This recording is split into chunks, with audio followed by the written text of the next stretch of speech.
2019થી મેં બી નેટવર્ક કરું છું. ESBIS કંપની માર્કેટિંગ અમદાવાદથી છે. કંપની એન્ડ ટુ એન્ડની લગભગ 6 મહિના જેવા થયા. હું તમને થોડુંક આગળનું મારું જે ભવિષ્યનું મેં બી મારું સ્વાગત થઈ ચૂકેલું એ બી તમને હું અહીંયા સ્ક્રીનમાં બતાવી દઈશ. તમને જોઈ લેજો કેમ કે सब्सक्राइब करें और बेल आइकन को प्रेस करें। કરી શકે છું. અને સંતર પ્લાસ્ટરના બી આપણે કામ કર્યા છે, કારીગરનું બી કામ કર્યા છે ઓલરેડી.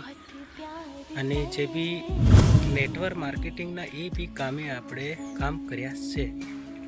તો હું વધારે ભણેલો બી નથી, પણ ત્યાં છતાં આપણે કામ કરી ચૂક્યા છે ઓલરેડી. એટલે આપણે તમને બતાવવા ઈચ્છીએ છીએ. કોઈકની જિંદગી મારા તકે જો બદલતી હોય તો એનાથી વિશેષ તો આપણે શું માની શકીએ. એના માટે હું થોડુંક તમને જણાવી દઉં કે હરેક કાર્યમાં સફળતા આપણે ક્યારે મળે કે રાત દિવસ આપણે મહેનત કરીએ લગાતાર અને લગની પૂરી રાખીને તો જ આપણને સફળતા કઈ બી જગ્યાએ મળી શકે છે. એમાં સફળતા એમને એમ નથી મળતી, મહેનત માંગે છે. એની સામે મહેનત તો બહુ મહેનત કર્યા વગર તો આપણને કશું ના મળે. દોસ્તો, મને અત્યારે નેટવર્કિંગ કરતાં ખાસો બધો સમય થઈ ચૂક્યો છે. તમને સ્ક્રીનશોટ મારી આઈડીનો અહીંયા જોવા મળશે. તમને હું બતાવી દઈશ. તમને તમારી सब्सक्राइब करें જિંદગીનો તોડો और અને बेल આઝાદ आइकन को થો, प्रेस આઝાદ करें। જિંદગી જીવો એવું